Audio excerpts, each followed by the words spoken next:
శృంగార నగరమది నాయాత్మ చూచుచున్నది.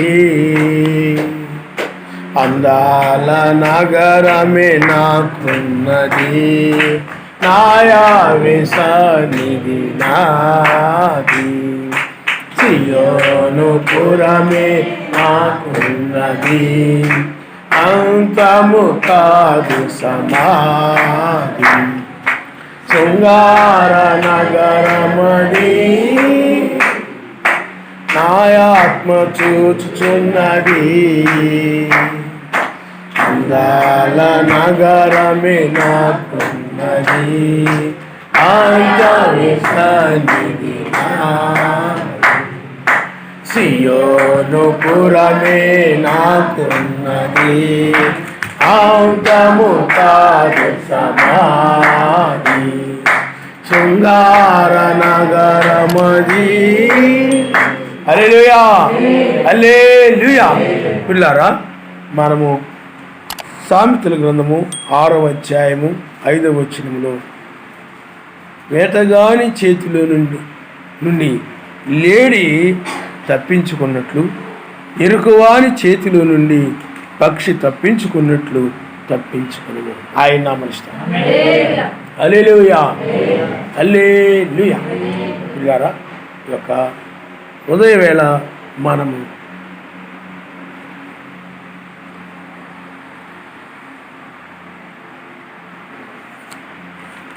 ఉగ్రత నుండి తప్పించుకుంటాం అని వర్తమానం మనం నేర్చుకుందాం. వేటగాని చేతిలో నుండి లేడి తప్పించుకున్నట్లు, ఎరుకువాని చేతిలో నుండి పక్షి తప్పించుకున్నట్లు తప్పించుకును. వేటగాని చేతిలో నుండి లేడి ఎందుకు తప్పించుకుంటుంది అనంటే, వేటగాడు ఏం చేస్తాడు చెప్పండి? దాన్ని, ఆ లేడిని తీసుకుపోయి దాన్ని చంపేస్తాడు.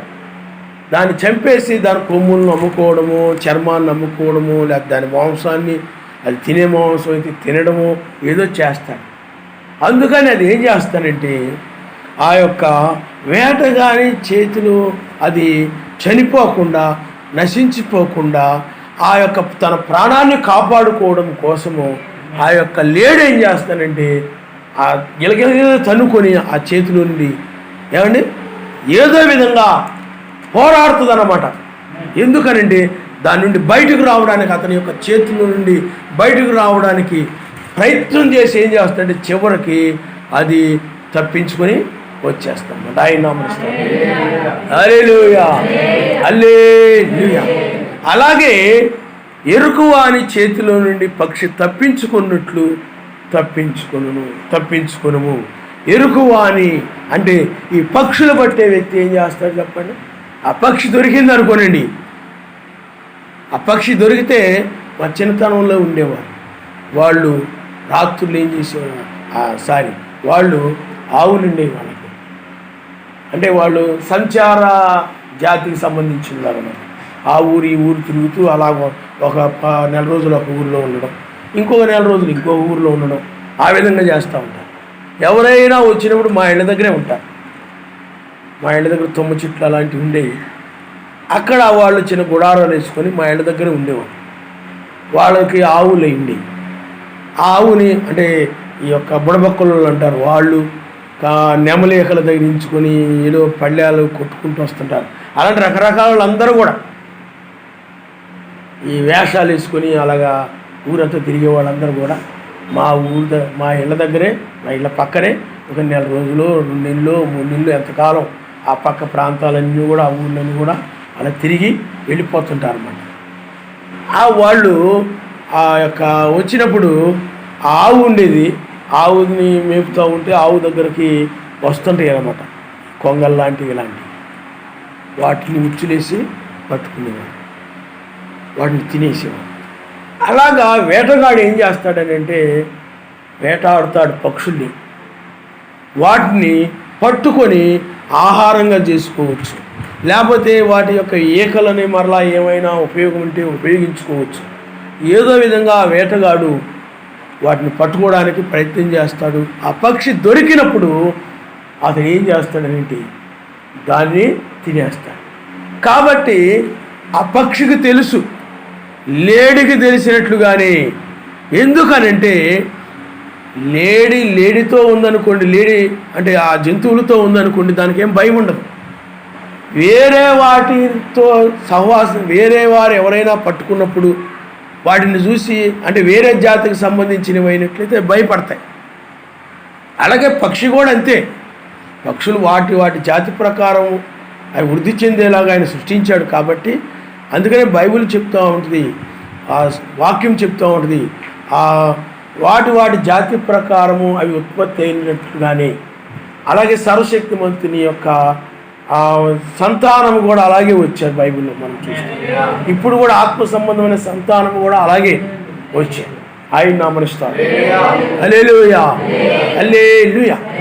కాబట్టి అవి వేరే వాళ్ళ చేతిలో పడిన ఆ పక్షులు ఏం చేస్తాయి చెప్పండి? ప్రాణానికి భయపడిపోతాయి. అవి తప్పించుకోవడానికి ప్రయత్నం చేస్తాయి. ఆ తప్పించుకోవడానికి ప్రయత్నం చేసి అవి ఏదో విధంగా తప్పించుకొని ఎగిరిపోతూ ఉంటాయి. ఎందుకనంటే అవి తప్పించుకోకపోతే ప్రమాదము, వాటికి ప్రాణానికి ముప్పు. అందుచేత ఆ ముప్పు నుండి, ఆ ప్రమాదం నుండి తప్పించుకోవడానికి ఆ ప్రయత్నం చేసి, ఏదో విధంగా ప్రయత్నం చేసి ఆ చేతుల నుండి తప్పించుకొని అవి ఎగిరిపోతాయి, తమ ప్రాణాలను అవి కాపాడుకుంటాయి. అలాగే నీవు కూడా తప్పించుకోను అంటున్నాడు. ఆయన నామనిస్తాడు. హల్లెలూయా, హల్లెలూయా. కాబట్టి ఇప్పుడు కూడా ప్రపంచము పరిస్థితి ఏ విధంగా ఉందనంటే, ఆ వేటగాడు ఎలాగైతే, ఆ యొక్క ఎరుకువాడు ఎలాగైతే ఆ లేడిని పట్టుకున్నాడో, ఆ యొక్క పక్షిని పట్టుకున్నాడో, అవి పట్టుకున్నప్పుడు ఎలాగైతే అవి ప్రమాదములు ఉన్నాయో, ఉగ్రతలు ఉన్నాయో, అప్పుడు దాని నుండి తప్పించుకోవడానికి ఎలాగ ప్రయత్నం చేశాయో, అలాగే మనము కూడా ఇప్పుడు అదే పరిస్థితిలో ఉన్నాం. ఆయన నామనిస్తాడు. హల్లెలూయా, హల్లెలూయా. అంటే సర్వశక్తిమంతుడు ఈ యొక్క 6 దినములైన తరువాత ఏమండి 7వ దినాన్ని విశ్రమించాడు. మనము కూడా 6000 సంవత్సరాల తర్వాత మనం విశ్రాంతిలోనికి వెళ్ళబోతూ ఉన్నాం. ప్రతి 2000 సంవత్సరాలకు ఒక మార్పు జరిగింది. ఆదాము దగ్గర నుండి నోహు కాలానికి 2000 సంవత్సరాలు. అప్పుడు జలప్రళయం వచ్చింది, ఒక రక్షణ వచ్చింది. మరలా నోహు దగ్గర నుండి మరలా మెస్సయ్య వరకు 2000 సంవత్సరాలు. అప్పుడు ఒక జలప్రళయం, అప్పుడు రక్తము ద్వారా రక్షణ వచ్చింది.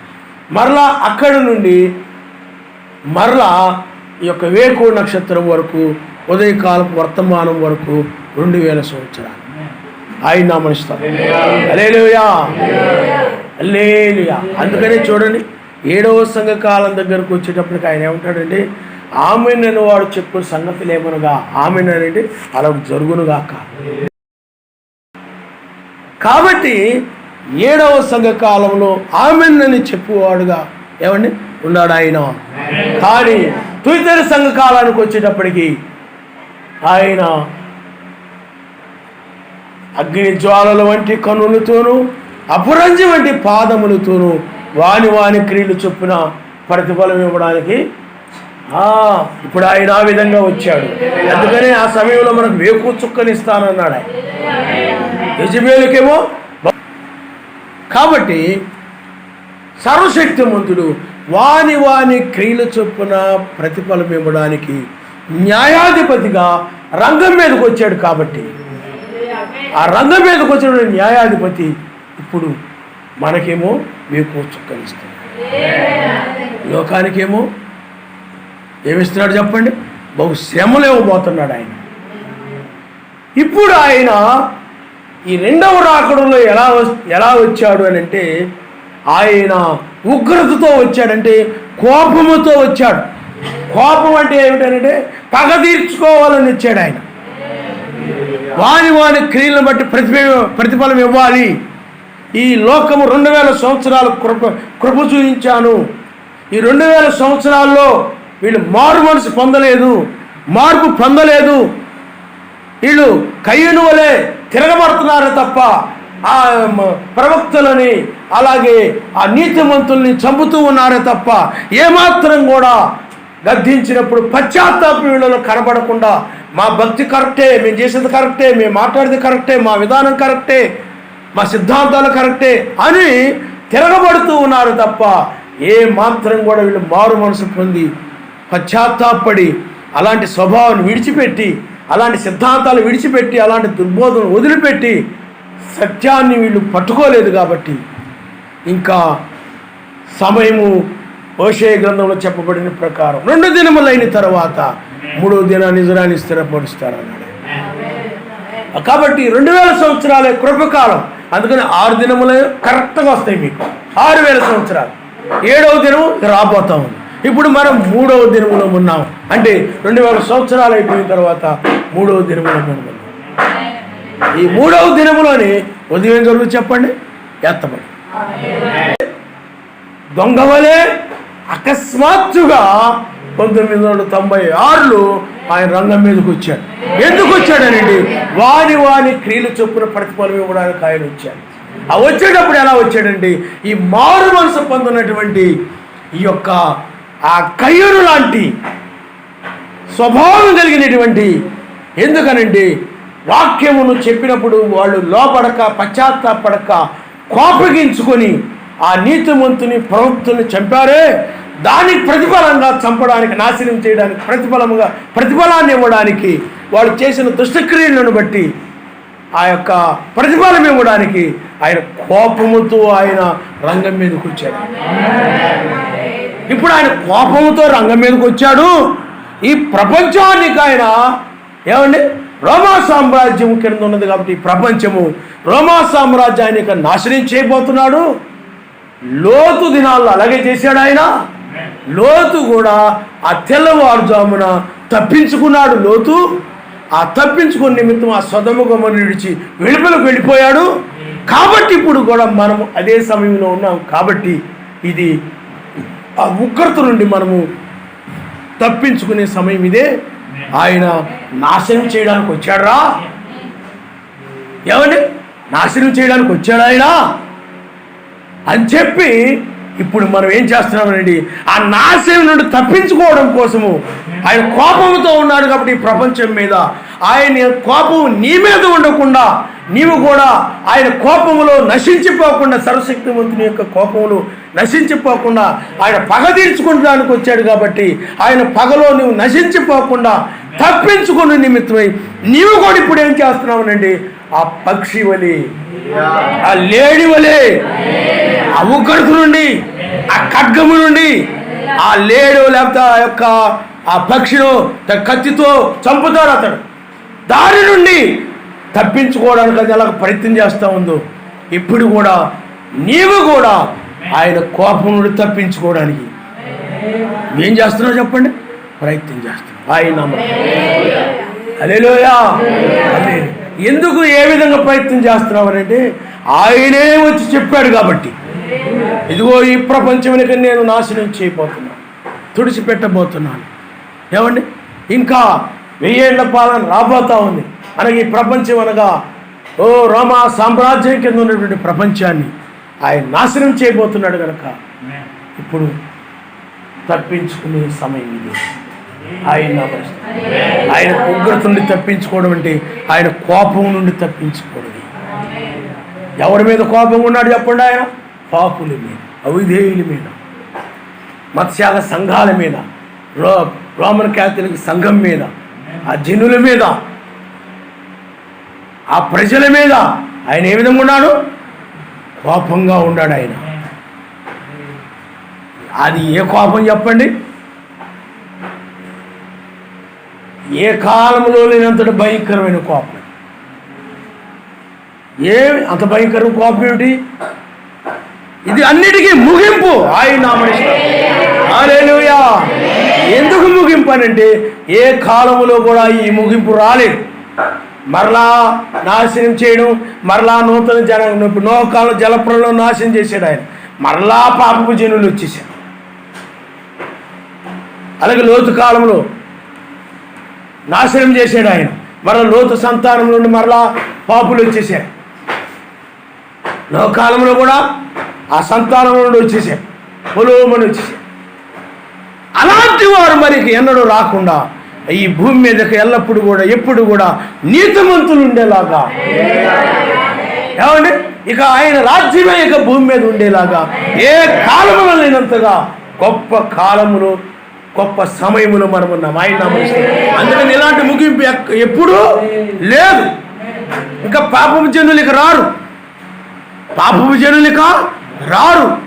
ఎందుకనంటే ఇంకా సువార్థికులు రావడం, సువార్త ప్రకటించడం, మళ్ళా జనులు రావడం, సువార్త ప్రకటించడం, మళ్ళా జనులు రావడం ఇక లేదు. ఇక అది ఎలాంటిదనంటే ఆయన వధువు వివాహమైన తరువాత వాళ్ళు ఎలాగే కాపురం ఉంటారో అలాగే ఇంకా ఆయన నీవు ఆ 1000 ఏళ్ల పాలనలో ఇంకా ఆ విధంగా ఉంటారు. ఆయన నామములో హల్లెలూయా, హల్లెలూయా. అంటే ఇక తన ప్రజలతో ఆయన తన రాజ్యాన్ని పరిపాలిస్తుంది. ఏం మరి ఇంతకు ముందంతా ఆయన ఏం చేశాడండి? ఆ రాజ్యం కోసం పిలుచుకున్నాడు ఆయన, ఇక పిలుచుకోడు. పరిపాలనలో పిలుచుకుంటాడేంటి? ఆయన ఆత్మే ఏం చేస్తా చెప్పండి? ఏలుబడి చేస్తాం, ఆయన నామములో హల్లెలూయా. అందుకని మనిషి మీద అధికారం చేయకూడదు. అది నికోలైతుల బోధ అంట. అందుకని మనం సహోదరులమే తప్ప ఒకరి మీద ఒకరు ఏమైంది బ్రహ్మం గారు అంటారు, ఒకరి మీద ఒకరు నాయకత్వం కాదంటాడు ఆయన. ఒకరికొకరు ఏమైనా చెప్పండి, సహోదరులమై ఉన్నాం. ఆయన రక్తము క్రింద, ఆయన నామమును బట్టి, ఆయన ఆత్మను బట్టి. అందుకని ఆయన కూడా ఒక సహోదరుని అంటే సహోదరుడుగా ఉన్నాడు ఆయన, మెస్సయ్య కూడా. అందుకని కుమారులమి ఆయన కూడా మన వంటి కుమారుడుగా మారాడు. సర్వశక్తిమంతుడు కూడా ఏమైనా చెప్పండి, నేను సర్వశక్తిమంతుని అని అనుకోలేదు ఆయన కూడా మన వంటి కుమారుడుగా మారి కుమారుల్లో కుమారుడు అయిపోయాడు ఆయన. అయితే ఆయన జ్యేష్ఠ కుమారుడు, ఆయన ప్రథమ కుమారుడు. ఆయన మృతుల్లో నుండి మొదటగా లేచిన వాడు ఎవరు చెప్పండి? ఆయన. మీకు అర్థమైందండి? ఆ తర్వాత ఇప్పుడు కూడా అదే సమయంలో మనము కూడా తిరిగి లేచే సమయంలో మనం. కాబట్టి పిల్లారా ఆలోచన చేయండి. ఇప్పుడు ఆయన ఉగ్రతతో ఉన్నాడు, ఆయన కోపముతో ఆయన ఉన్నాడు. ఆయన ఈ లోకం మీదకి అకస్మాత్తుగా నాశనం వచ్చేసింది. ఆ నాశనం ఏమిటంటే లోకమును సువార్త ద్వారా ముయ్యడమే. శారీరకంగా నాశనం కాదు, అది ఆత్మీయ నాశనం వచ్చింది ముందు, తర్వాత శారీరకమైన నాశనం. ఆత్మీయ నాశనము కింద ఉంది. ఆత్మీయంగా ఆ సత్యమైన సువార్త అనేది లేకుండా నాశనానికి వదిలేశాడు, దురాత్మకు వదిలేశాడు, చెడ్డాత్మకు వదిలేశాడు. ఆ చెడ్డాత్మకు వదిలేసిన తర్వాత ఇంకా నాశనం చేయాలని ఇంకా ఆయన నిర్ణయించుకున్నట్టు. అందుకని సౌలు రాజుకి దురాత్మ వదిలిపెట్టేసినప్పుడు ఇంకా ఆయన ఎన్నడూ కూడా సౌలు రాజు మీద కనికరపడ్డాడు. చాలా ప్రాధేయపడ్డాడు, చాలా ఇదైపోయాడు. కారణం ఎందుకనండి? పశ్చాత్తాపడవలసిన సమయంలో అతడు పశ్చాత్తాపడ్డాడు. ఆ సమయం దాటిపోయింది. అక్కడ ఆల్రెడీ తర్వాత రాజుగా దావీదును ఆయన ఎన్నుకున్నాడు. ఆయన దావీదుని ఎన్నుకున్న తరువాత అతడు ఎంతో పశ్చాత్తాపడుతున్నాడు, కానీ ఏమీ అవకాశం లేకుండా పోయింది. అలాగే మనల్ని కూడా ఆయన రాజ్యానికి ఆయన దావీదు సింహాసనం మీద కూర్చొని పరిపాలిస్తూ ఉంటాడు. కాబట్టి దావీదుని ఎన్నుకున్న రీతిగా మనల్ని ఆయన ఎన్నుకున్నాడు. కాబట్టి ఇంకా ఎన్నిక జరిగిపోయింది. కాబట్టి ఇక ప్రపంచాన్ని ఏం చేశాడనండి? సౌలుని దురాత్మ వదిలిపెట్టేసినట్టు దురాత్మకి ప్రపంచాన్ని వదిలేశాడు. అందుకనే ప్రతి ఒక్కడు కూడా సౌలులా తయారైపోయాడు. అర్థమవుతుందండి? సౌలు ఏం చేసేవాడు చెప్పండి? దావీదుని చూస్తే తట్టుకోలేకపోతుండేవాడు, వారం లేకపోతుండేవాడు. కనబడినా కానీ ఏమండి ఇది వచ్చేస్తూ ఉండేది, ఉద్రేకం వచ్చేస్తూ ఉండేది. ఆ తట్టుకోలేక ఆ కోపముతో ఏదో ఒకటి మాట్లాడేయడము, ఏదో ఒకటి అనేయడము, లేకపోతే ఏదైనా చేతిలో ఉంటే ఇసిరి వేయడము, లేకపోతే అతడు ఎక్కడుంటే అక్కడ సైనికులను పంపించి చంపాలను, రకరకాల. అతడు బ్రతికి ఉండడము, అతడు కనబడము సౌలు రాజుకి ఏమాత్రం కూడా ఇష్టం. అందుకని చంపవల్లని ఒక అపేక్షతో ఉన్నాడు అతడు. ప్రపంచం కూడా ఈనాడు అదేవిధంగా ఎక్కడ చూసినా ఏమైపోయింది చెప్పి దురాత్మ పట్టేసి పాపం బాగా పెరిగిపోయింది. ఎక్కడ లేనంతగా చీకటి విపరీతంగా పెరిగిపోయింది. అందువల్ల ప్రపంచం ఇప్పుడు ఎక్కడుందంటే దురాత్మ క్రింద ఉంది. ఆయన వదిలి ఎక్కడుంది చెప్పండి? దాని నుండి, ఆ ఉగ్రతుండి, కోపం నుండి తప్పించడానికి మనకు ఆయన వేకు నక్షత్రముగా ఆయన ఉన్నాడు. ఆయన హల్లెలూయా. కోపముతో వచ్చాడు, కానీ మన మీద కనికరపడ్డాడు. మన మీద ఏం చేశాడు చెప్పండి? కనికరపడ్డాడు. అందుకనే ఇప్పుడు తన విషయాలన్నీ కూడా తన దూతలకి చెప్పలేదు. ఎప్పుడు వస్తానో చెప్పలేదు. ఆ రెండవ రాకడో ఆయన ఆ రెండవ రాకడలో ఎప్పుడు వస్తాడో ఏమిటో ఆయన ఏమీ చెప్పరా. కానీ అందుకనే కుమారునికైను దూతలకైను ఎవరికి తెలియదు అని ఉంది బైబిల్. కానీ ఇప్పుడు ఆయన ఏం చేశాడనండి? వచ్చి మనకి చెప్పాడు. ఆయన ఇప్పుడు మనకు అర్థమవుతుంది. ఇప్పుడు నేను కోపంతో వచ్చాను, ఈ ప్రపంచాన్ని అనగా రోమా సామ్రాజ్యాన్ని నేను నాశనం చేయబోతున్నాను, లోకానికి సువార్త ద్వారాలు మూసివేశాను. ఇప్పుడు నీవు నా కోపాన్ని నుండి నువ్వు తప్పించుకో, నీవు ఆ ఉగ్రతను నువ్వు తప్పించుకోవాలంటే ఏం చేయాలి? తప్పించుకోవాలంటే ఈ ప్రపంచం నుండి బయటికి వెళ్ళండి. ఎక్కిరా నువ్వు పైకి, నాశనం చేయబోతున్నా. వీళ్ళ సంగతి నేను తేలుస్తాను, వీళ్ళంతా నేను చూస్తాను వీళ్ళని ఇప్పుడు అని ఏం చేస్తున్నాడండి? ఇప్పుడు ఆయన రంగం మీదకి వచ్చి నిన్ను విడిపించి ఆయన నిన్ను తప్పించేవాడుగా ఆయన ఉన్నాడు. ఆయన మనసు హల్లెలూయా, హల్లెలూయా. ఒకసారి ఇద్దరు గొడవాడుకుంటున్నారు. నువ్వెంత అంటే నువ్వెంత. వాళ్ళు ఎవరంటే క్రైస్తవులు అండి. నువ్వెంత అంటే నువ్వెంత, నీ సంగతి తెలుస్తాను, నువ్వేం చేసావని అరుస్తూ ఉన్నారు, కేకలేసుకున్నారు, పోరాడుకుంటూ ఉన్నారు. అప్పుడు పోలీస్ డిపార్ట్మెంట్ వాళ్ళు వచ్చేసి ఆ గొడవ మధ్యకి వచ్చేసి ఆగండి అన్నాడు. ఆ గొడవ జరుగుతుందని చాలా కోపంతో వచ్చాను. అన్యులు అంటే ఆ రౌడీ మోకారన్నమాట. ఎప్పటి నుండో వాళ్ళ లిస్టులో ఉన్నారా. వీళ్ళు క్రైస్తవులు అంటే కొంచెం మంచి నీతిగా ఉన్నారు. వీళ్ళ గురించి కూడా పోలీసు తెలుసు. వీళ్ళు ఒకరొకరు అరుచుకుంటా ఉన్నారు. కానీ వీళ్ళేమో వీళ్ళ మాటలన్నీ కూడా వాక్యపూర్వకంగా ఉన్నాయి. క్రైస్తవులు వీళ్ళేమో లోకరీతిగా ఉన్నాయి. పొడిచేస్తాం, చంపేస్తాం, ఇలాగ మాట్లాడతాం. వీళ్ళదేమో వాక్యపూర్వకంగా ఉంది. అప్పుడు ఆ పోలీసు ఆ యొక్క ఎస్ఐ ఆయన వచ్చి ఏం చేశాడనంటే, క్రైస్తవుల్ని మీరు ఆగండి, మేము వీళ్ళ సంగతి మేము చూడబోతున్నాం, వీళ్ళు తీసుకెళ్ళి జైల్లో పడేస్తాం, మీరు వీళ్ళకి వెళ్ళిపోండి, మీరు క్షేమంగా వెళ్ళిపోండి. ఆయన నామనిస్తాం. హల్లెలూయా, హల్లెలూయా. ఇప్పుడు కూడా ఇదే జరుగుతూ ఉంది. ఆయన నామనిస్తాం. హల్లెలూయా. ఇప్పుడు ఆయన రక్షణ అంటే పోలీస్ డిపార్ట్మెంట్ అంటే అది రక్షణ దళం. అది ఇప్పుడు కూడా ఆయన అదే విధంగా వచ్చి కోపముతో వచ్చాడు. ఆయన వీళ్ళు పదే ఈ రౌడీ మూక ప్రతి వాళ్ళతో అందరితో గొడవ పెడుతున్న లాభం లేదని తీసుకెళ్ళి వీళ్ళని జైల్లో పడేయాలి, లేకపోతే నిత్య శిక్ష ఆ నరకంలో పడేయాలి, అక్కడ అగ్ని ఆరదు, పురుగు చావదు అని చెప్పి ఇప్పుడు ఆయన వచ్చి ఏం చేస్తున్నాడని కోపముతో వచ్చి వాళ్ళని శిక్షించాలని వచ్చి, సరే మీరు వీళ్ళకి వెళ్ళిపోయారు. అందుకనే మనం ఇప్పుడు మధ్యాకాశానికి వెళ్ళిపోతాం. ఆయన ఈ మధ్యాకాశానికి రండి, వీళ్ళ సంగతి మేము చూసుకుంటాం అంటే ఇప్పుడు రంగం మీదకి వచ్చాడు ఆయన.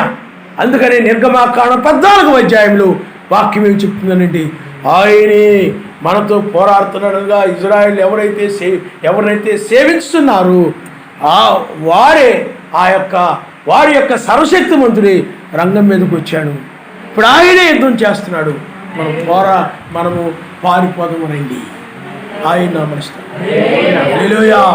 ఇప్పుడు ఆయనే రంగం మీదకి వచ్చి ఆయన ఏం చేస్తున్నాడనండి, మనల్ని ఎక్కిరమని పిలుస్తూ ఉన్నాడు. లోకాన్ని ఆయన నాశనం చేయబోతున్నాడు.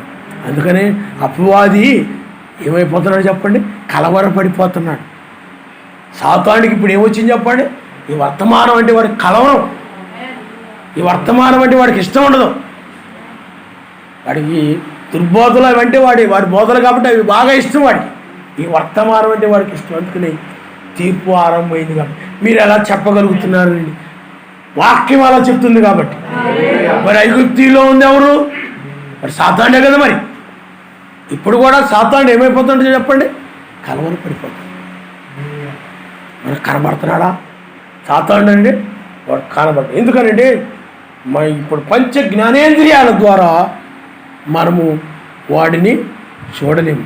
అలాగే సర్వశక్తిమంత దూతలను కూడా మనము చూడలేము. మనతో ఉన్నారు, ఇప్పుడు మన మధ్య ఉన్నారు, ఆయన మనతో ఉన్నాడు. కానీ మనము ఈ పంచ జ్ఞానేంద్రియాల ద్వారా, అంటే చెవి ద్వారా, కన్నుల ద్వారా, వీటి ద్వారా మనం వాళ్ళని మనం చూడలేము. అర్థం? ఎందుకనండి ఆయన ఏళ్ళ భయభక్తులు గలవారు చుట్టూ ఆయన దూతలు కావలి ఉండునండి. నువ్వు ఎక్కడికో వెళ్తూ ఉంటావు, ఆ కార్యాన్ని ఆయన సఫలం చేయాలని నువ్వు వెళ్తూ ఉంటావు, నీతో పాటు దూతలు వస్తారు. అది ఆయన వాగ్దానం. నీకు కనబడరు వాళ్ళు, ఆ కార్యాన్ని వాళ్ళు సఫలం చేస్తారు. అందుకని ప్రతి నిజమైన క్రైస్తవుడు ఏం చేస్తాడు? ప్రతి విషయంలో కూడా ఆయన మీద ఆధారపడి, ఆయన ఇదిగో ఈ పని మేము చేస్తున్నాం, దాన్ని మీరు సఫలం చేయలేదు, ఈ కార్యాన్ని మీరు జయకరంగా చేయలేదు అని ఆయనే చేసేవాడని ఆయన మీద ఆధారపడతారు క్రైస్తవులు. మిగతా వాళ్ళందరూ తన స్వబుద్ధి మీద, సొంత జ్ఞానం మీద, సొంత బలం మీద. అందుకని వాళ్ళు ప్రార్థన చేయరు, వాళ్ళు ప్రార్థన చేసుకోరు, వాళ్ళు ప్రార్థనాపూర్వకంగా మాట ఎందుకు క్రియ ఎందుకు ఉండరు. వాళ్ళు నిజమైన క్రైస్తవుడు ఏం చేస్తాడంటే ప్రార్థనాపూర్వకంగా ఉంటున్నాడు ప్రతి విషయం. అలాంటి వారికి ఆ దూతలు కావలిగా ఉంటారు. ఆ దూతలు కనబడరు. వాళ్ళు మెస్సే మనతో ఉన్నాడు, ఆయన కనబడుతున్నాడంటే వీటితో మనం చూడలేము. శరీరం మారినప్పుడు మాత్రము మనం చూడగలుగుతాం ఆయన నామమున. హల్లెలూయా, హల్లెలూయా. మనిషి శరీరాన్ని ధరించుకున్నప్పుడు మనం ఆయన్ని చూస్తాము. ఇప్పుడు కూడా చాలామంది ఏమండి సాతానుడిని చూడాలి అనుకుంటుంటారు, కానీ ఆయన కనబడతాడా? కనబడ. వాడు కూడా ఒక దూతలే, వాడు కూడా ఒక దూతల సమూహం, వాడు గుంపది. ఆ దూతలకు వాడు నాయకుడు, ఆ లూసిఫర్ అనేవాడు. వాడు కూడా కనపడుతున్నాడంటే కనపడట్లేదు. కానీ వాక్య బయలుపోటుని బట్టి మనము వాడు ఇప్పుడు ఎలా ఉన్నాడో మనకు అర్థమవుతాం. కనపడుతున్నాడా? కనపడ. కానీ వాడు జనుల్లో ఉండి వాడి లక్షణాలు చూపిస్తూ ఉంటాడు. సర్వశక్తిమంతుని యొక్క ఆత్మ కలిగినటువంటి వారు, అనగా సర్వశక్తిమంతుడు ఎవరినైతే ఉంటాడో వారు సర్వశక్తివంతుల లక్షణాలు కనబడుస్తూ ఉంటారు. విశ్వాసము, సద్గుణము, జ్ఞానము, ఆశానిగ్రహము, సహనము, దైవభక్తి, సహోదర ప్రేమ ఆ లక్షణాలు సర్వశక్తిమంతుని ఆత్మ ఎవరిలో ఉండదో ఆ లక్షణాలు కనబడుతూ ఉంటాయి. కానీ దయ్యం ఎవరిలో అయితే ఉండదో వారిలో ఏం కనపడుతుంది చెప్పండి? మార్కు సువార్తలో 13 లక్షణాలు ఉన్నాయి, ఆ లక్షణాలు కనపడతా ఉంటాయి. చూడండి మార్కు సువార్త. దయ్యం యొక్క లక్షణాలు ఏ వ్యక్తిలోనైనా ఉన్నట్లయితే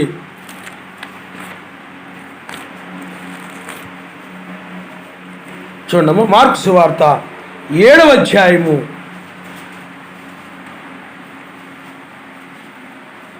21 వచ్చిన నుండి మనం చదువుకున్నాం. లోపల నుండి అనగా మనుషుల హృదయములో నుండి దురాలోచనలు, జారత్వములను, దొంగతనములను, నరహత్యలను, వ్యభిచారములను, లోభములను, చెడుతనములను, కృత్రిమమును, కామ వికారమును, మత్సరమును, దేవదూషణయు, అహంభావమును, అవివేకమును వచ్చును. ఈ చెడ్డవన్నీ లోపల నుండి బయలు వెళ్ళి మనుష్యుణ్ణి అపవిత్రపరచుని ఆయన నామనిస్తాం. నిన్ను అపవిత్రపరిచే ఎక్కడున్నాయి? నీ లోపల నుండే వస్తాయి. నిన్ను అపవిత్రపరిచే నోటిలోనికి పోయే మనుషుల్ని అపవిత్రపరచవు, కానీ ఏమండి నీ హృదయంలో నుండి వచ్చే నిన్ను, నీ యొక్క శరీరాన్ని అపవిత్రపరుస్తూ ఉంటాయి. ఇవన్నీ నరహత్యలు కానీ, దొంగతనములు కానీ, విచారములు కానీ, కృత్రిమమైన కల్పించడం కానీ, ఏమైనా కానీ, దురాలోచనలు కానీ, చెడ్డ ఆలోచనలు, సహోదరుల మీద చెడ్డ ఆలోచనలు కలిగి ఉండడం, ఏమండి చెడుగా ఆలోచించడం, ఇలాంటివన్నీ కూడా హృదయంలో నుండి వచ్చాయి. అవేం చేస్తాయండి, నీ యొక్క శరీరాన్ని అపవిత్రం చేస్తాయి. నువ్వు అపవిత్రుడు అయిపోతావు. అందుకని లోకస్తుల్లో ఇలాంటి ఆత్మ ఉంటుంది కాబట్టి అలాంటివి వచ్చి ఆ లక్షణాలన్నీ కనబడుతుంటాయి. వాళ్ళు దయ్యం అతనిలో ఉంది కాబట్టి పిల్లారా, ఇప్పుడు సాతానుడు ఏమైపోతున్నాడు, కలవరపడిపోతున్నాడు. అందుకని ఇజ్రాయేలు ఐగుప్తీయులు అక్కడికి రంగం మీదకి వచ్చాడు ఆయన. ఇప్పుడు కూడా లోకము మనము ఉన్నాము, అన్యులు క్రైస్తువులని ఇందాక మనం ఉదాహరణకు మనం చూసాం. లోకము మనము ఉన్నాం. ఇప్పుడు మధ్య ఆయన ప్రవేశించాడు. ప్రవేశించి ఏం చేస్తున్నాడంటే ఆయన మనల్ని క్షేమకరమైన దానికి పంపిస్తున్నాడు. ఆయన మన స్తోత్రం. మీరు వెళ్ళండి, ఇక వీళ్ళ సంగతి నేను చూస్తాను. మీరు పైకి వెళ్ళండి. ఇప్పుడు నువ్వేం చేస్తున్నావునండి, ఆయన నాశనం చేయడానికి వచ్చాడు కాబట్టి దాని నుండి తప్పించుకోవడానికి నువ్వు ఇక్కడ నుండి వెళ్ళిపో. ఎందుకంటే వాళ్ళతో పాటు ఉంటే ఏమైపోతావు, నువ్వు కూడా ప్రమాదంలో పడిపోతావు. వాళ్ళలో ఉన్న లక్షణాలు నీలో ఉంటే నువ్వు ప్రమాదంలో పడిపోతావు. వాళ్ళలో నాశనం కాబోయేటువంటి వారిలో ఉన్న ఆశలు కనుక నీలో ఉన్నట్లయితే నువ్వు కూడా నశించిపోతావు. వారిలో ఉన్నటువంటి అనగా లోకస్తులో ఉన్నటువంటి ఆ చెడ్డ క్రియలు నీలో ఉన్నట్లయితే నువ్వు కూడా నశించిపోతావు. అందుకని ఇప్పుడు ఆయన ఏం చేస్తున్నాడండి, లోక సంబంధమైన ప్రతిదాన్ని కూడా విడిచి బయటకు వచ్చాయి. ముగ్గురితో తప్పించుకోవాలంటే ఆయన నామనిస్తాడు. హల్లెలూయా. ఎందుకనంటే సర్వశక్తిమంతుడు వారి క్రియల మీద కోపంగా ఉన్నాడు ఆయన. వారి చెడ్డాశను బట్టి వారి మీద కోపంగా ఉన్నాడు ఆయన. వారి దురాలోచన బట్టి వారి మీద కోపంగా ఉన్నాడు ఆయన. వారు కలిగిన అసూయను బట్టి, ద్వేషమును బట్టి, పగ, ఒకరికొకరు ఆ యొక్క కక్ష కలిగి కక్షతో మాట్లాడడం, ఇలాంటి వాటన్నిటిని బట్టి వారి మీద కోపంగా ఉన్నాడు. కాబట్టి అవి నీలో ఉన్నట్లయితే నువ్వు కూడా వారితో పాటు నశించిపోతావు. కాబట్టి ఆ నశించిపోకుండా ఉండి నిమిత్తమై ఆ లోకాన్ని విడిచి, ఆ చెడ్డదాన్ని విడిచి నీవు ప్రేమ కలిగి జీవించమంటున్నాడు ఆయన. నీతి, సమాధానము, పరిశుద్ధాత్మ ఆనందము కలిగి జీవించు. పైకి వారి వల్ల నువ్వు ఉండద్దు. లోకంలో వాళ్ళు ఏం చేస్తారు చెప్పండి, ఒకరినొకరు ఇచ్చించుకొని ఒకరి మీద ఒకరు నమ్మకం లేకుండా, ఏమండి ఒకరినొకరు దొంగలుగా భావి నమ్మకం లేనప్పుడు ఏం చేస్తావు చెప్పండి. నీకు ఒక వ్యక్తి మీద నమ్మకం ఉన్నప్పుడు నీకు అంత మంచిగానే ఉండదు. లేకపోతే ఒక వ్యక్తి మీద నీవు దొంగనో లేకపోతే చెడ్డోడనో అలాంటివాడనో ఇలాంటివాడనో ఒక ఆలోచన పెట్టుకున్నావు అనుకోండి, నీకు ఏది చేసినా అతను నీకు తప్పుగానే కనపడతాడు, చెడుగానే కనపడతాడు, చెడుగానే అనిపిస్తూ ఉంటుంది. ఒక అవిశ్వాసమును బట్టి, ఒక అపనమ్మకమును బట్టి. అందువలన బైబిల్ చెప్తూ ఉంటుంది, ఒకరిలో ఒకరు మీరు విశ్వాసము గలవారేమిడని బైబిల్ చెప్తుంది. ఆయన నమ్మాలి, ఒకరినొకరు నమ్మాలి. వీళ్ళు నన్ను మోసం చేస్తారేమో, వాళ్ళు నన్ను మోసం చేస్తారేమో, వీళ్ళు నాకు అన్యాయం చేస్తారేమో, వాళ్ళు నన్ను ఇలాగా చేస్తారేమో అని ఒకరికొకరు సంఘాలు నమ్మకం కలిగి ఉండరు. అనుమానం.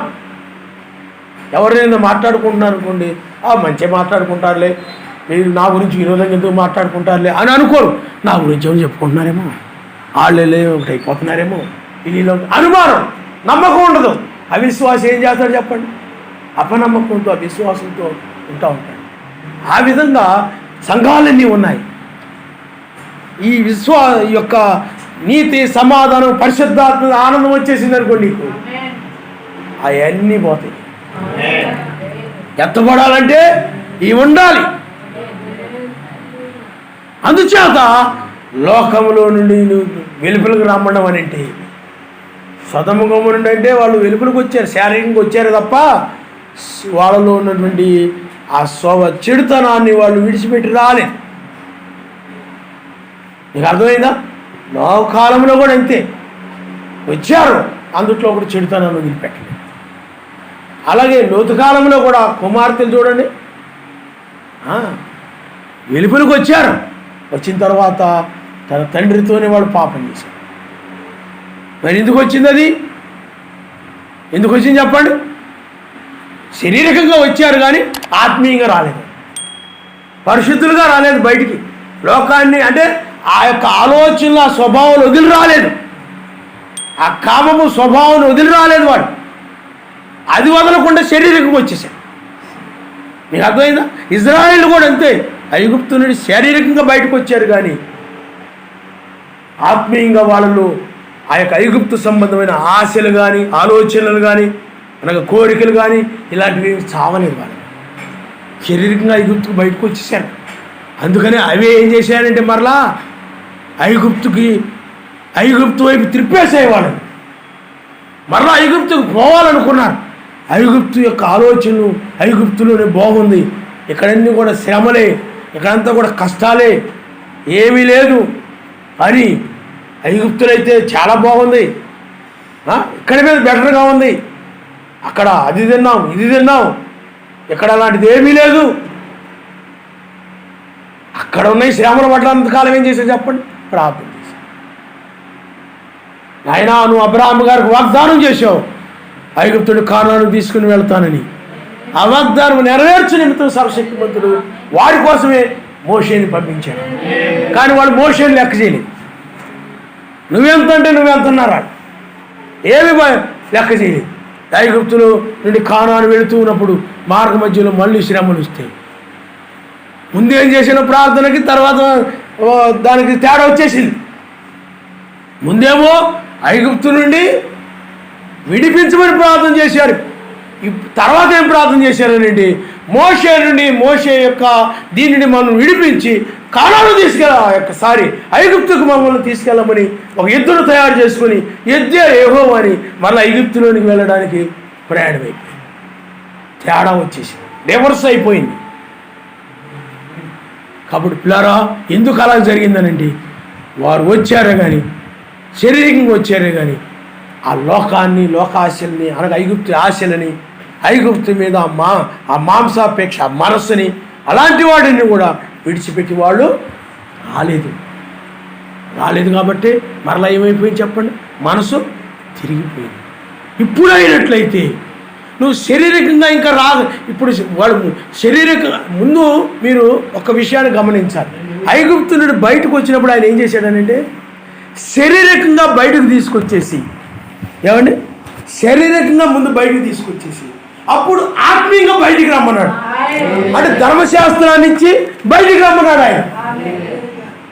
ఐగుప్తు యొక్క విధానాల నుండి పద్ధతుల నుండి బయటికి రమ్మన్నాడు. ఇప్పుడు అలా కాదు, ఇప్పుడు ఈ యొక్క వాక్యము ద్వారా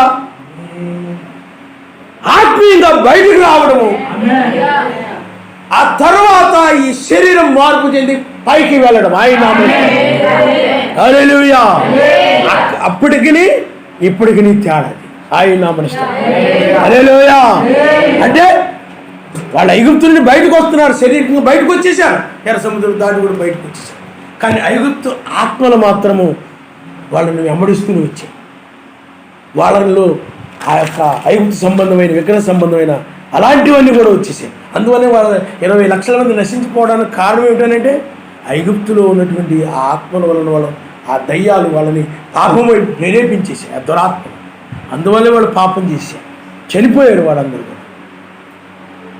తర్వాత ధర్మశాస్త్రాన్ని ఇచ్చాడు ఆయన. దాని పాపాన్ని అంత వదిలిపెట్టేయండి, అవన్నీ వదిలిపెట్టండి, ఇవన్నీ వదిలిపెట్టండి, విగ్రహారాధన చేయకూడదు. ఏమండి, నేను తప్ప వీరు సర్వశక్తిమంతుడు లేడు. ఇవన్నీ విషయాలు చెప్పాడు ఆయన. ఎప్పుడు ఐగుప్తు నుండి బయటకు వచ్చాడు అంటే శారీరకంగా వాళ్ళు బయటకు వచ్చేసారు. ఇప్పుడు కూడా మనల్ని ఇలా ఉన్నపాటు మధ్యాకాశానికి తీసుకెళ్ళి ఏదో ధర్మశాస్త్రాన్ని బోధించలేదు మనకి. ఇప్పుడు ఏం చేస్తున్నాడు అనండి, ముందు వాక్యాన్ని ఇవ్వలేదు వాళ్ళకి.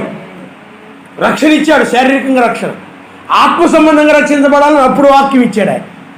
ఇప్పుడు మనకేం చేస్తున్నాడు అండి, ముందు వాగ్దానం ఇచ్చి వాక్యమునిచ్చి ఈ వాక్యము ద్వారా నీవు ఈ దయ్యాలన్నింటినీ కూడా వదిలేయడమే.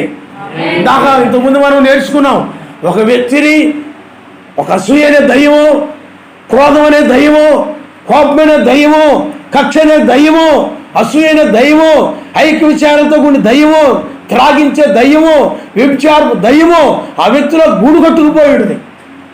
అతడు ఆత్మతలో ఉందనుకోండి, ఏ స్త్రీ అయినా కనబడినప్పుడు అతని మనసు అలా లాగేస్తూ ఉంటుంది అనమాట. త్రాగుబోతు ఆత్మ ఉందనుకోండి, అతనికి ఎప్పుడు చూసినా కానీ ఆ సాయంత్రం అంతా కూడా అదే మనసులో పెట్టుకొని దానికోసమే కష్టపడతారు. సాయంత్రం అది తాగాలి, ఇది తాగాలి, ఆ బాటిల్ కాదు ఈ బాటిల్ తాగాలి అనుకుంటాడు. అలా కష్టపడిపోయి దానికోసం ఏం చేస్తాడు, ఇంట్లో కొంత ఇంట్లో ఇస్తే లేపుతాడు, దాన్ని తాగాలి. ఆ స్పిరిట్ ఆ విధంగా నడిపిస్తాడు. పగతో కూడిన ఆత్మ ఉంటుంది. ఆ పగతో కూడిన ఆత్మ ఏం చేస్తాడు, ఎవరైనా ఏదన్నా అటు మీద పగబడతాడు. మంచిగా చెడు ఏమో ఆలోచించుకోడు. ఇంకా పగ పెట్టాడంటే ఎక్కడ దొరుకుతాడని మాటల ద్వారా క్రియల ద్వారా ఏదే విధంగా వేధిస్తూ ఉంటాడు. అదొక రకమైన రకరకాల ఐక్య విచారాలతో కూడిన ఆత్మ. ఆ ఆత్మ ఉందనుకోండి, ఎప్పుడు చూసి జీవన సంబంధం వాటి గురించి విచారిస్తూ ఉంటారు, బాధపడుతూ ఉంటారు, చింతిస్తూ ఉంటారు. అది లేదు, ఇది లేదు, అది లేదు, ఇది లేదు, ఏదో ఒకటి చింతిస్తూ ఉంటారు. రకరకాల ఆత్మలు ఉంటాయి. కయ్యంలో ఉన్న ఆత్మ అది పశ్చాత్తాపడిన ఆత్మ, పరిశుద్ధాత్మ కాదు. అది అక్కడ ఏదైనా చెప్పినప్పుడు ఏమని చెప్పండి, కోపంతో కూడిన ఆత్మ. అతను ఎప్పుడు చూసినా కోపంతోనే ఉంటాడు. ముఖం చూస్తే ఎప్పుడు కోపంతో ఉంటాడు. అసలు నెమ్మది కానీ దీర్ఘశాంతం కానీ సహనం కానీ ఏమి కనపడదు, ఓర్పు కానీ ఏమి కనపడదు. మంచి మాటకి లెగిసిపోతూ ఉంటాడు, చెడ్డ మాటకి లెగిసిపోతాడు. ప్రతి చిన్నదానికి ఏమైపోతాడు చెప్పండి, సొరసొర ఆడిపోతాడు. కొంతమంది ఆ కోపంలో బూతులు కూడా తిట్టేస్తుంటారు, కొట్టేస్తుంటారు, తిట్టేస్తుంటారు, లేకపోతే ఇసిరేస్తుంటారు, ఏదేదో చేస్తూ ఉంటారు. అదొక రకమైన ఆత్మ. ఏమండి, అలా కొంతమంది డబ్బు ఆత్మ ఉంటుంది, ధనాపేక్షతో కూడిన ఆత్మ. ఆపేక్ష కలిగినోడు లోబిగా ఉంటాడు, లోపత్వం కలిగి ఉంటాడు. అతను ఇంకా నేను ఈ సంవత్సరం ఎంత సంపాదించాలనుకున్నాను, అంత సంపాదించాలనుకున్నాను, ఆ డబ్బు కోసం ఎంత ఎదో పనులైన చేస్తాను, ఎన్ని పనికిమాలిన పనులైన చేస్తాను. ఆ రకమైన ఆత్మది. డబ్బు అతడికి ముఖ్యం. ఈ రకరకాలైన ఆత్మలు ఉంటాయి. నువ్వు ఎప్పుడైతే ఆయన నమ్ముకున్నావో, పరిశుద్ధాత్మను పొందుకున్నావో, అవి బయటకు వెళ్ళిపోతాయి. అవి ఏమైపోతాయి చెప్పండి, వెళ్ళిపోతాయి. కానీ అవి కూడా దొరుకుతూ ఉంటాయి. ఎక్కడ దొరుకుతారా, మరలా ఆ వాక్యాన్ని ఎక్కడ మీరిపోతాడో మరలా లోపలికి వచ్చేద్దాం. ఎప్పుడో దొరుకుతాడో లోపలికి వచ్చేద్దాం. నువ్వు ఎప్పుడైతే వాక్యాన్ని మీరిపోతావో ఇంకా 7 తీసుకొస్తాయి, 7 తీసుకొస్తాయి. మొత్తం లోపల కాపులు ఉంటుంది. మొదటి స్థితి కంటే కడపడి స్థితి చాలా ఘోరం ఉంటుంది. ఇప్పుడు అలాంటి ఘోరమైన స్థితి కాకుండా ఇప్పుడు ఆయన ఏం చేస్తున్నాడనండి, నిన్ను ఏదో విధంగా నీ ఇల్లు అంటే నీ శరీరం అనేది ఖాళీగా ఉంటే మళ్ళీ జ్వరబడిపోదామని చూస్తున్నాయి కదా, అవి బయటికి వెళ్ళిపోయింది. అది ఇంకా ఇంకా తన ఫ్రెండ్స్ని తీసుకొచ్చేస్తారు కొంచెం బలంగా లోపల ఉండిపోవడానికి. ఏమండి, ఆ దయ్యాలు ఫ్రెండ్స్ ఉంటాయి, వాటిని తీసుకొచ్చేస్తాయి. అవి ఎప్పుడు ఖాళీ దొరుకుతుందా, పరిశుద్ధాత్మ ఎప్పుడు లేకుండా ఉంటుందా, ఏమండి పరిశుద్ధాత్మ ఎప్పుడు బయటికి వెళ్ళిపోద్దా, అప్పుడు నేను లోపలికి వచ్చేసి ఉందాం అని చూస్తూ ఉంటాయి అనమాట. ఎప్పుడైతే నువ్వు ఆయన ఆత్మ, ఎందుకంటే దీనత్వం ఉన్నంతకాలం పరిశుద్ధాత్మ గుర్తుపెట్టి, నీలో ఎప్పుడైనా ఒక హెచ్చింపు వచ్చిందనుకోండి, అహంకారం వచ్చిందనుకోండి, వెళ్ళిపోతుంది పరిశుద్ధాత్మ. వెళ్ళిపోయి నీవు ఇంకా వాక్యం విన్నా కానీ పట్టించుకోలేదనుకోండి, లోపలికి వచ్చేస్తాడు. అందుకని ఇప్పుడు ఆయన ఏం చేస్తున్నాడంటే, నువ్వు పరిశుద్ధాత్మ కలిగి ఉన్నావు, అవి నిన్ను ఏదో విధంగా ఆలోచనలో వచ్చి అవి ఏం చేస్తుంటే నిన్ను శోధిస్తూ ఉంటాయి. ఇప్పుడు నువ్వు ఇంతకుముందు త్రాగేవాడు అనుకున్నావు, చుట్టలు తాగేవాడు ఎక్కువ, సిగరెట్లు తాగడము, అంటే పొగ తాగే అలవాటు ఉంది, ముందు తాగే అలవాటు ఉంది. ఆయన నమ్ముకున్న తర్వాత నువ్వు మానేశావు. ఇప్పుడు ఏమైపోతానంటే మానేసావు, కానీ ఆ దయ్యం ఇంకా పనిచేస్తున్నది. అందువల్ల నీకు ఎవరైనా సుఖ తాగుతున్నప్పుడు, సిగరెట్ పొగ పీలుస్తున్నప్పుడు తాగితే బాగుండేమో ఒక ఆలోచన వస్తూ ఉంటుంది, ఆశ వస్తూ ఉండొచ్చు. నీకు అర్థమైందా? అవి నేను వెంబడిస్తూ ఉంటాయి. లేకపోతే నీవు ఇంతకుముందే వ్యభిచారాలు చేసి ఉండొచ్చు. ఉదాహరణ చెప్తున్నాను, నువ్వు మానేసావు ఆయన నమ్ముకున్న తర్వాత. కానీ ఎవరైనా ఏదైనా కనబడినప్పుడు నీ మనసు లాగుతూ ఉందనుకోండి, ఏదో ఒక స్త్రీ కనపడితే లాగుతూ ఉందనుకోండి, ఆ దయ్యం ఇంకా నిన్ను పడగొట్టాలకి ప్రయత్నం శోధిస్తాడు. వాడు మెస్సీని శోధించలేదా? అలాగే వాడు ఏం చేస్తుంటాడు అని అంటే, నువ్వు ఆయన నమ్ముకొని ఆయన బిడ్డకి, ఎందుకంటే మెస్సీ కూడా బాప్తిజం పొంది వచ్చిన తర్వాతే వాడు శోధించడం ఆరంభించాడు. వాడు పడగొట్టడానికి చూస్తుంటాడు వాడు. అలాగే నిన్ను కూడా ఏం చేస్తాడు చెప్పండి, నువ్వు ఆ ఎన్నో వదిలేసినా కానీ శోధిస్తూ ఉంటాడు. నీలో ఇంతకుముందు ఈ యొక్క లోక భోగభాగ్యాలు అనిపించాలి, ధనాపేక్ష, రకరకాల ఆత్మలు ఉన్నాయనుకోండి. ఆయన నమ్ముకున్న తర్వాత నువ్వేం చేసావనంటే ఇంకా దాన్ని వదిలేసావు అనుకోండి. అయినప్పటికీ కూడా ఏదైనా చక్కగా కనబడినప్పుడు, ఏదైనా మంచి లేకపోతే ఏదైనా లోకంలో సుఖభోగాలతో వాళ్ళు కనపడ్డారు అనుకోండి, నేను కూడా అలా చెప్పుకోవాలి అని శోధిస్తుంటారు అన్నమాట నీ ఆలోచనలు. ఇప్పుడు ఆయన ఏం చేస్తున్నాడంటే ఆ శోధకుడు నిన్ను వెంబడించనివ్వకుండా ఆయన మనిస్తారు. హల్లెలూయా. వాడి నుండి నిన్ను విడిపిస్తూ ఉన్నాడు ఆయన. ఐగుప్తు సైన్యము నుండి ఇజ్రాయేల్ని విడిపించినట్టుగానే అతి లోక సంబంధమైన ఆ దయ్యాల నుండి మెస్సీని శోధించిన రీతిగా, యోబుని శోధించిన రీతిగా, అలాగ నిన్ను పడగొట్టడానికి, లోకంలో లాక్కోనికి వెళ్ళడానికి ఆ శోధకుడిని, ఆ శోధించే వాడి నుండి నిన్ను ఆయన ఏం చేస్తాడు చెప్పండి, తెంచివేస్తున్నాడు ఆయన. వాటికి నీకు సంబంధం లేకుండా ఈ వర్తమానం ద్వారా అవి ఇప్పుడు ఏమైపోతున్నాయండి, ఈ వర్తమానాన్ని బట్టి, ఈ వర్తమానాన్ని పట్టుకొని నువ్వు ఎప్పుడైతే హృదయంలో ఉంచుకొని ప్రార్థిస్తూ ఉంటావో అవి కలవరపడిపోతుండే నీ దగ్గర రాకుండా ఆయన నామని. హల్లెలూయా. కలవరపడుతున్నాయి అవి చెప్పండి. ఓరి బాబాయ్, ఇప్పుడు ఐక్య విచారాలు కనుక నేను కలిగి ఉన్నానంటే ప్రమాదంలో పడిపోతాను రా. నీ కలవరం వచ్చేస్తుంది. అవునా? కలవరపడి ఏం చేస్తున్నాడు, అది శరీరము కలవరపడిపోయి నువ్వు దాన్ని విడిచిపెట్టేస్తున్నాను. ఎక్కడ కలుగుతుంది చెప్పండి, అది నీలోనే కలుగుతావు. ఆయన హల్లెలూయా. బాబోయ్, ఇంతకు ముందు ఎవరైనా ఆడవాళ్ళు కనపడితే అలాగేలాగా నేను చెడ్డ చూపుతో చూసేవాడిని. ఇప్పుడు కనుక నేను అలాగ చూస్తే లోకం మీదకి వచ్చిన ఉగ్రత, అలాంటి వాళ్ళ మీదకి వచ్చే ఉగ్రత నా మీద కూడా వచ్చేస్తుంది. కాబట్టి నేను ప్రమాదంలో పడిపోతాను రా బాబోయ్ అని నీలో ఏమొచ్చేస్తుంది చెప్పండి, కలవరం వచ్చేసి దాన్ని వదిలేస్తున్నాను, అలా విడిచిపెడుతున్నావు లోకాన్ని. నీలో ఇంతకు ముందు సహనం తక్కువగా ఉండేది. ఎవరైనా గట్టిగా మాట్లాడితే నువ్వు తట్టుకోలేవు, కోపంగా మాట్లాడితే నువ్వు దీర్ఘశాంతంగా మాట్లాడలేవు, నువ్వు కూడా రెండంతల కోపంతో మాట్లాడుతుంటావు. ఏమైనా శ్రమ వస్తే సహించుకొని ఇంట్లో వాళ్ళ మీద కై లాడిపోతుంటావు. ఏమండి, అలాగా నువ్వు ప్రతి చిన్నదాన్ని కూడా నువ్వు సహించలేని వ్యక్తిగా ఉంటుంటావు.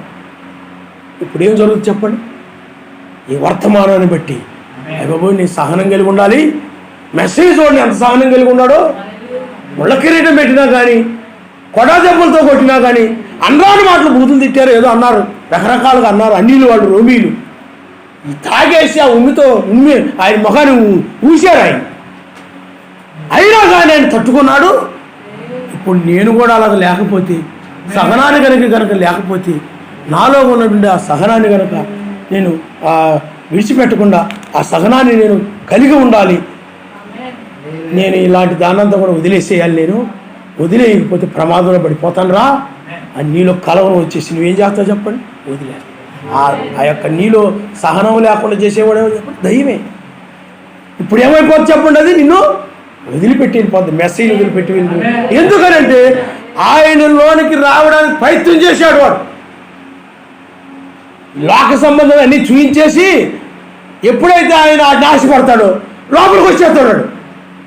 ఆయన ఎప్పుడైతే మనుష్యుడు వీటి వల్ల కాదు కానీ ఆయన రాజ్యం వల్ల బ్రతుకుతాడు. ఏమండి, నాకు ఈ పట్టణాలు, ఈ భవనాలు, లేకపోతే ఈ లోకరాజ్యములు, ఈ మహిమ నాకు వద్దు. నేనే రాజుని కాబోయాను రాజ్యానికి. ఇలాంటి నశించే వాటికి నేను రాజును కాదు, మరణము లేని దానికి నేను రాజును. కాబట్టి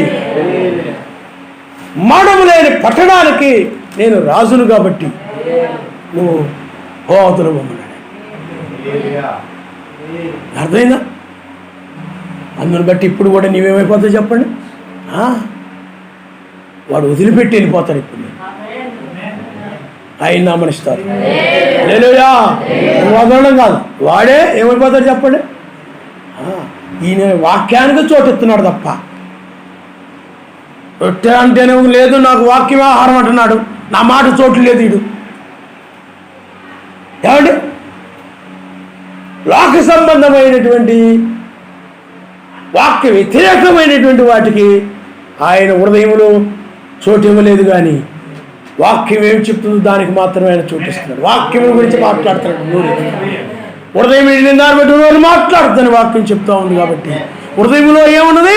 వాక్యం ఉన్నది కాబట్టి వాక్యాన్ని గురించి మాట్లాడుతూ ఉంటే, ఈ దయ్యం యొక్క హృదయంలో ఏముందనంటే, దయ్యం యొక్క హృదయంలో రొట్టె ఇవన్నీ ఉన్నాయి. వాడి హృదయంలో వాక సంబంధమైన పెద్ద పెద్ద ఇవన్నీ ఉన్నాయి.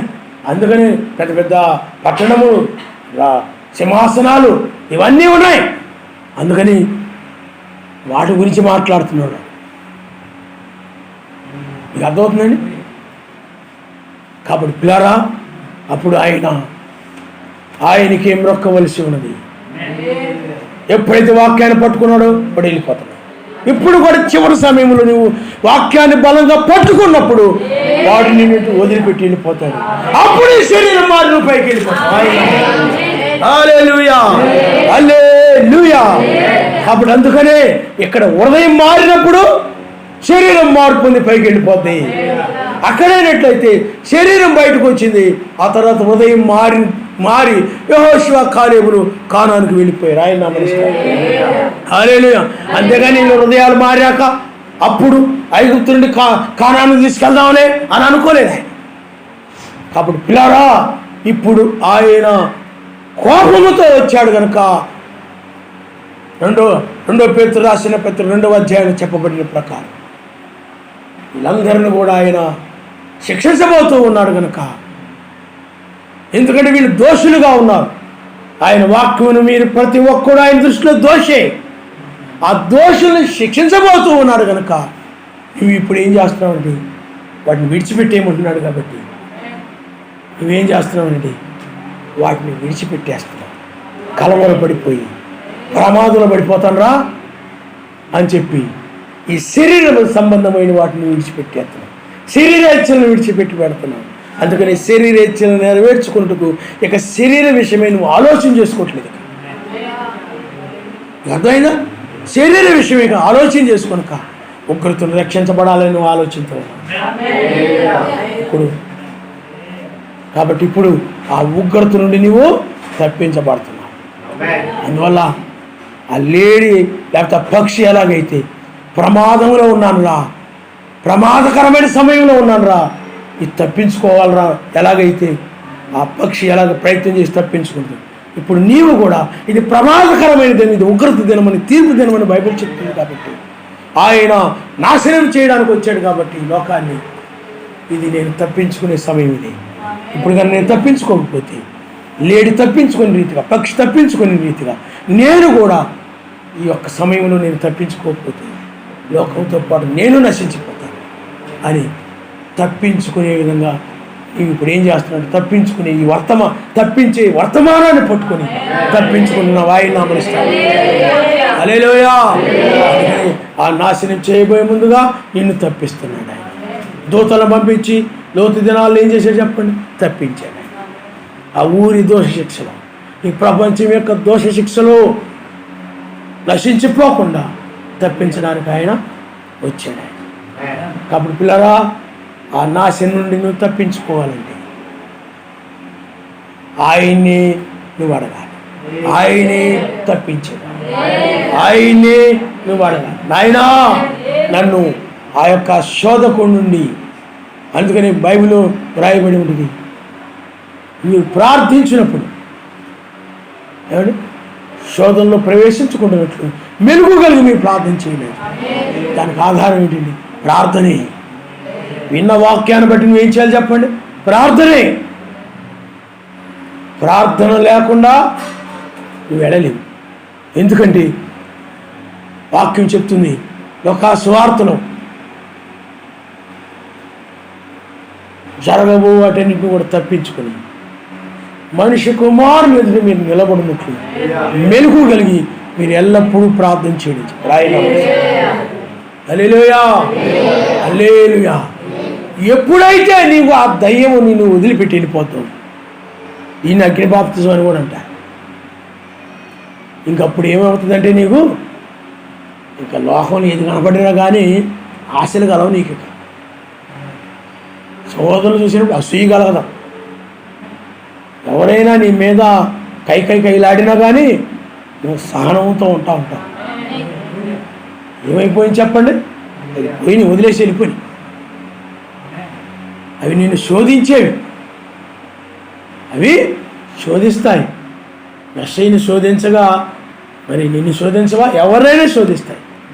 అయితే వాటిని ఎలా జయించాలో నేర్పడం కోసమే అలాగా అక్కడ శోధన మన నిమిత్తమే అది కలిగింది అంతే.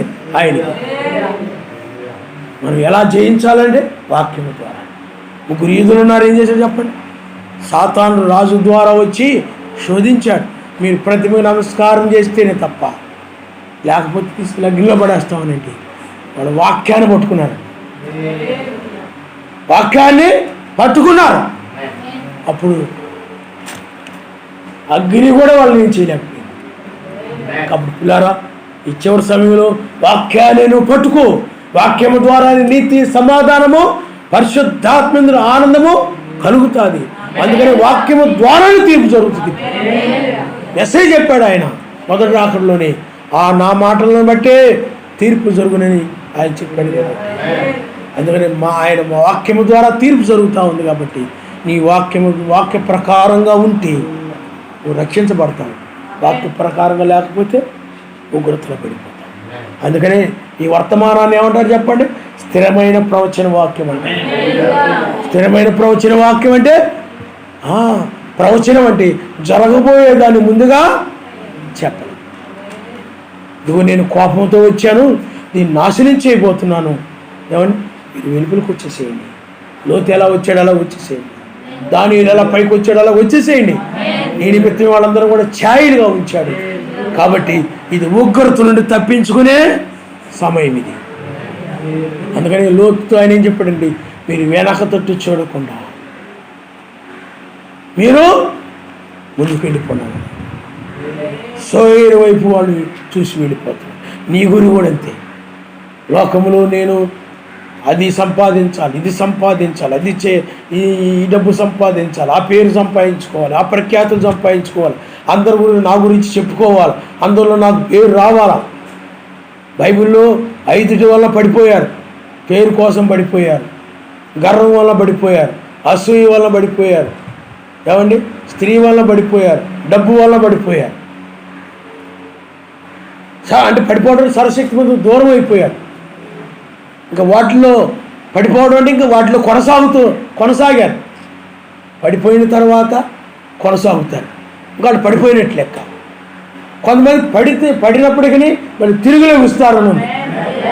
అలాంటి దాన్ని విడిచిపెడతారు. ఇంకా వాడు మళ్ళీ తిరిగి లెగిసినటువంటి వారు. అలా నీ జీవితంలో నువ్వు చాలాసార్లు పడి తిరిగి లేచి ఉండొచ్చు. ఇంకా నువ్వు పడిపోకుండా స్థిరముగా నిలబడాల్సిన సమయం. హల్లెలూయా. బలముగా అపోస్తలుల వలె బలముగా సమస్తము నెరవేర్చి ఆయన ఎదుట నిలబడు నిమిత్తమై నువ్వు బలముగా నిలబడాలి. వాక్యం కోసం సమస్తం నెరవేర్చే సమయం ఇది.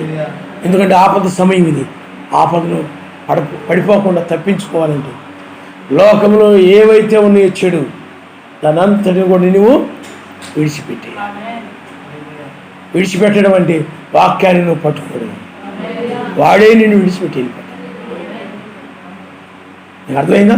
అందుకని మెసేజ్ చూడండి, బాప్తిజం పొంది ఒడ్డుకు వచ్చిన తర్వాత వదిలేసాడంటే వాడు వదల్లా, వచ్చాడు. హృదయంలో చోటు వాడు వెళ్ళిపోయాడు. నీవు కూడా ఇప్పుడు ఇంతకు ముందంతా ఇచ్చి వాడిని నిన్ను శోధించి ఏమండి నువ్వు అలా ఎలా ఉన్నావేమో, ఇప్పుడైనట్లయితే సమస్తమును కూడా ఏం చేయాలి? విడిచిపెట్టే. వాడు విడిచిపెట్టావు అనుకో, విడిచిపెట్టేసి వాడు వదిలిపెట్టి వెళ్ళిపోతాడు. వాడిది ఏదైనా నీ దగ్గర ఉందనుకోండి, వాడు నిన్ను శోధిస్తూనే ఉంటాడు. వాడు నీలో ఏదైనా ద్వేషం అనేదో లోకాశేదో ఏదో ఉందనుకోండి, వాడు నిన్ను శోధిస్తూనే ఉంటాడు. ఏదో సమయం ఎక్కడో ఒకసారి శోధిస్తాడు. నువ్వు కలవరపడి భయపడిపోయి ఇది కనుక నాలో ఉంటే ప్రమాదంలో పడిపోతాను, నువ్వు ఎప్పుడైతే నాకు ఈ లోకాశ వద్దు నాయన, దాన్ని క్షమించిన ఆయన ఎప్పుడైతే ప్రార్థన చేసుకుని దాన్ని వదిలేస్తావో వాడు నిన్ను వదిలిపెట్టి, నువ్వు ప్రార్థన చేసుకుని వదిలేదనుకోండి వాడు నీ కూడా నువ్వు ఎక్కడికి వెళ్ళి వస్తూ ఉంటాడు, కనబడినవన్నీ చూపించి నీకు శోధిస్తూ ఉంటాడు. చివరికి ఉగ్రతలో పడిపోతాడు, లోకస్తులతో పాటు ఉగ్రతలో పడిపోతాడు. సర్వశక్తిమంతుని యొక్క రక్షణ కార్యాన్ని చూసి కూడా నశించారు ఇశ్రాయేలు. ఆయన ఎలాంటి వాడు ఎరిగి ఉండి కూడా నశించారు. అందుకని చివరి వరకు కాపాడుకో ఆయన. హల్లెలూయా, హల్లెలూయా. అది చివరి వరకు ఉండేది బంగారం. రోల్డ్ గోల్డ్ ఉండదు చోట పై పోత చివరి వరకు ఉండదు, అది మధ్యలో రాలిపోతుంది. పోత కదా అది రాలిపోతుంది, బంగారం లాగే కనపడుతుంది. అలాగే పూత లాంటి వాళ్ళు ఏమైపోయారు చెప్పండి, మధ్యలోనే కానాను దాకా వెళ్లకుండా మధ్యలోనే రాలిపోయారు. నువ్వైనట్లయితే ఎత్తబడే వరకు కూడా బంగారం లాగా అలాగే ఉంటావు ఒరిజినల్. హల్లెలూయా, హల్లెలూయా. అందుకని 3 రకాలైన విశ్వాసులు ఉంటారని దండంగా. అవిశ్వాసి, లోక సంబంధం. విశ్వాసి, నిజ విశ్వాసి వాక్యం కోసం నిలబడతాడు. ఏమండి, వేషధారి ఇంకోరు ఉంటారు. వేషధారి ఏదో ఒక తప్పును పట్టుకుని అతను వెళ్ళిపోతాడని చెప్పి వెళ్ళాను, చివరి వరకు ఉండడని చెప్పి. అవిశ్వాసం అంటే అసలు నమ్మడం. మత్స్య సంఘాల్లో ఉండాలి, నమ్మని వర్తమానం. అలాగే బ్రహ్మం గారి వర్తమానంలో అలాగున్నారు, మెస్సేజ్ కాలంలో కూడా ఉన్నారు అలాగే. అలాగా వేషధారి అంటే పైకి క్రైస్తులాగా కనబడతారు, బంగారంలాగా కనబడతారు, కానీ అది రోడ్డు గోల్డ్, నిజమైంది కాదు. అది ఏదో ఒకటి పట్టుకొని ఏదో ఒకటి తప్పు పుట్టుకొని వర్తమానం మీద తిరుగుబాటు చేసి వెళ్ళిపోతారు. బ్రహ్మంగా చెప్పారు అది గోల్డ్ గోల్డ్.